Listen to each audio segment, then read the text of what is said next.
think the Sarawak management is very lucky. You have a multitasking CEO.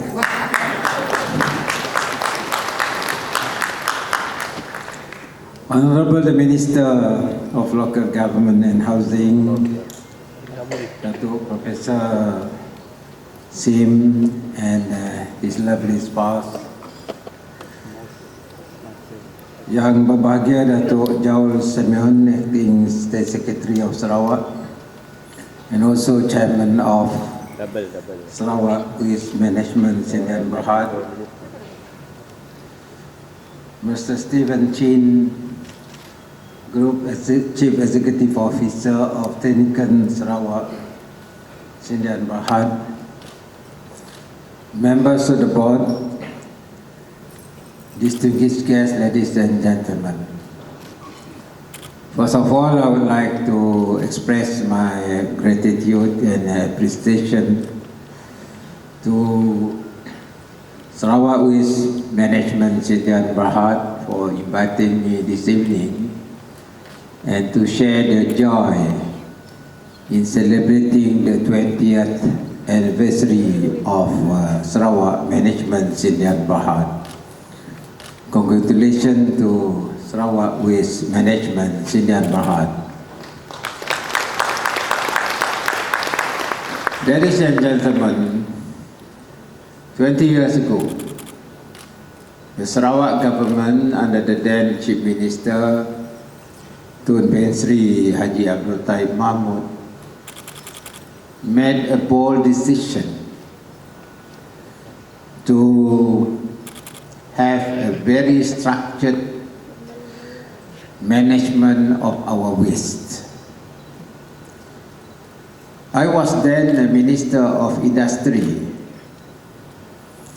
At that time, I had a problem how to manage our hazardous waste. After we managed to convince investors to come to Sarawak, particularly when we developed our Samajaya Industrial Estate. We had some electronic companies from US and also Japan investing in Samajaya. And one of the issues arising from this investment was how to manage the waste, hazardous waste. I therefore discussed with the then Chief Minister. I told the Chief Minister, if you were to get more investment to Sarawak, we have to look at how we manage our waste, particularly the hazardous waste. At that time, actually the acting State Secretary was with me in the ministry. We were asked to transfer the waste to Peninsular Malaysia. It was a very costly way how to manage our waste, particularly hazardous waste, but transporting the waste to Peninsular Malaysia. Then we had our friends from Germany, the Trinekens, who came over and suggested, why not we have our own method of managing our waste, including the hazardous waste. One of which is incinerator and the other is landfill. As a result of that, history is there. We had a joint management firm, the Sarawak Waste Management Sdn Bhd, with the technology from Germany, merging together, and then where you see the park of today. You can date your wife at the park.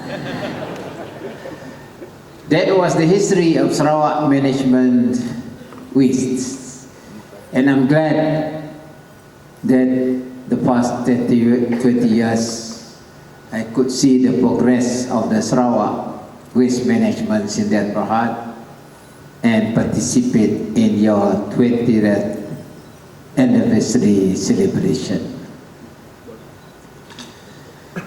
Ladies and gentlemen, environment is a very important issue globally.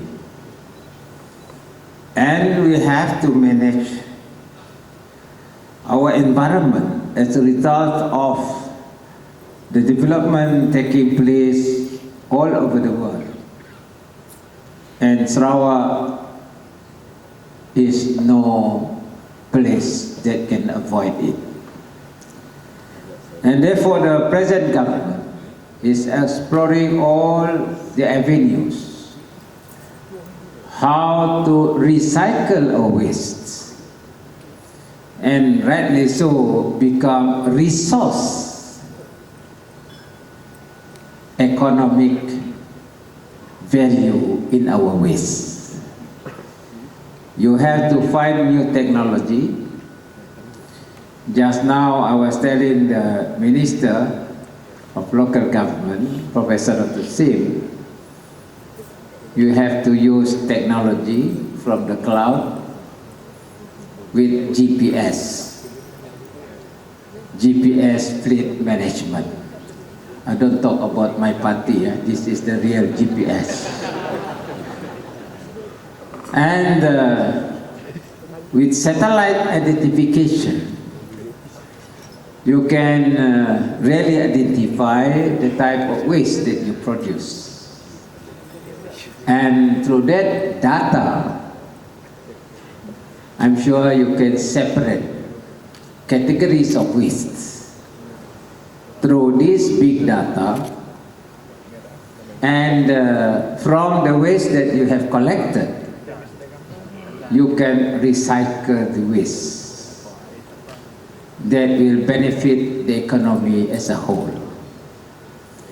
Actually, when the presentation was made, Datin, my wife, was telling me, hey, why not they also produce baja?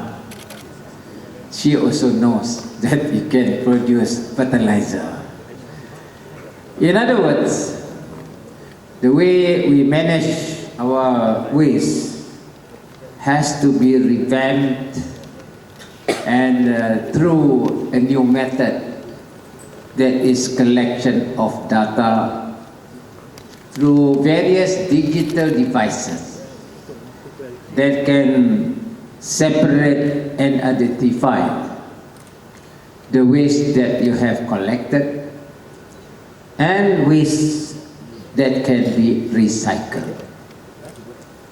And this is the way I think the new approach of waste management. If Sarawak had decided to form the Sarawak Management Waste Indian Berhad and to manage waste structurally, actually we are the first state in Malaysia to have this method. Congratulations to Sarawakian for your bold move.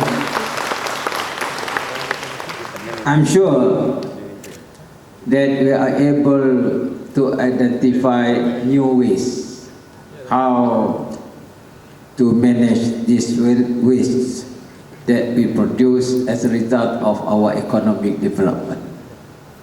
We want to mitigate the effect on the environment.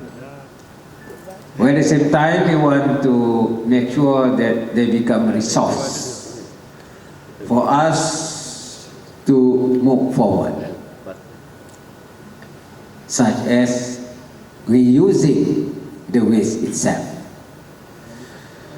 Ladies and gentlemen, again this background,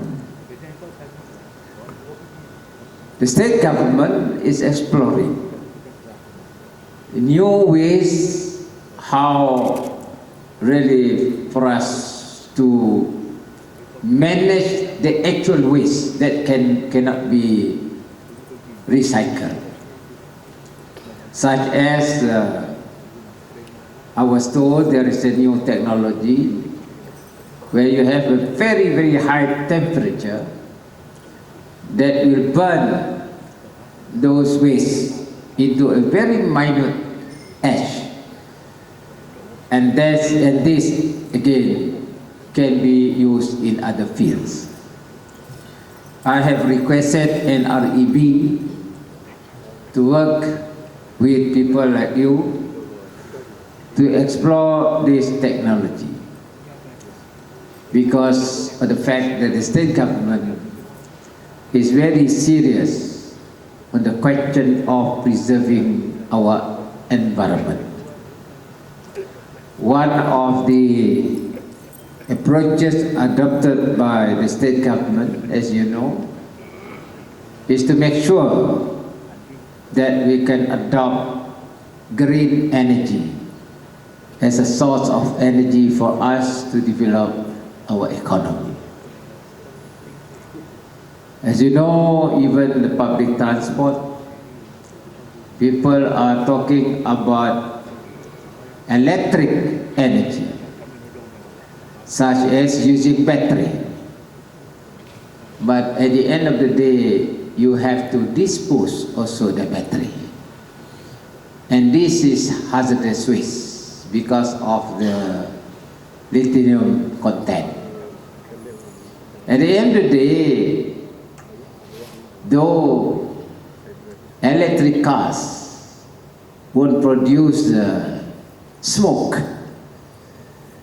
lasting maybe perhaps from 3 to 5 years, the battery itself. But then at the end of the day, you have to dispose the battery. And this is something will affect our environment. Against that background, I have decided asking our scientists to look at hydrogen energy. That is why I went to Germany also, Frankfurt, and I went to China to look at the usage of hydrogen as our energy, where people are now talking about hydrogen economy. I was a bit skeptical on this, just like you, when you heard about hydrogen, because you remind us of hydrogen bomb. Surely this could be environmentally friendly to our environment, maybe not friendly to human being.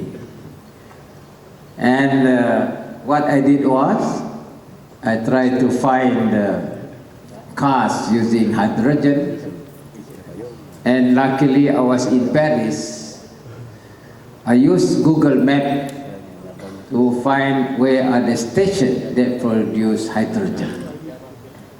And along the way, while walking, I found one at Eiffel Tower. There is one, even now, there is a station producing hydrogen for hydrogen cars, refueling station, right at the Eiffel Tower. So to my mind, if it's dangerous, I don't think the French government will allow to have refueling station at Eiffel Tower. That's where the tourists are. And because of that, I'm convinced that hydrogen is a very safe energy. And therefore, as a trial, we do our own research in Sarawak under SEB, Sarawak Energy. We gave them special grant to produce hydrogen from our own water. We got plenty of water from our dam. Through the process, as you know, electrolysis and the membrane, you separate hydrogen from oxygen and use hydrogen as your fuel cell to move our cars. Thank God we already have one in Sarawak producing hydrogen.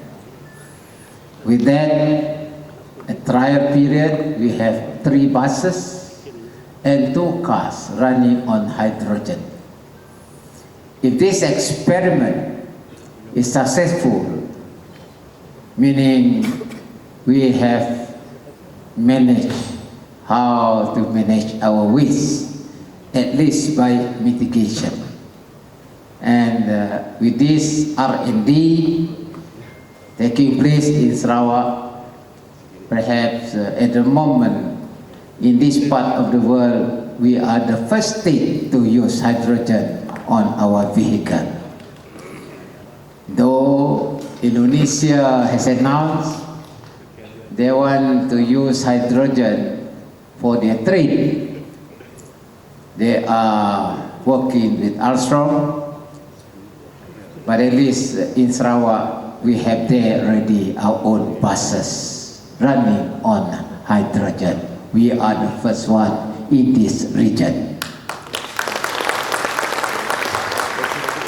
Ladies and gentlemen, in conclusion, I would like to congratulate Sarawak Waste Management Sindan Berhad for your success for the first 20 years. And I'm sure with your engineers and perhaps researchers in Sarawak Waste Management, you can explore new technology through digital devices, form your own data and use your data to find new ways how to manage our waste. I'm sure the next 20 years, Sarawak Management Sindan Berhad, under the present board as well as the management, I'm sure you are able to do it further. With that, congratulations, and I wish you all the best for the next 20 years. Thank you very much. Thank you very much.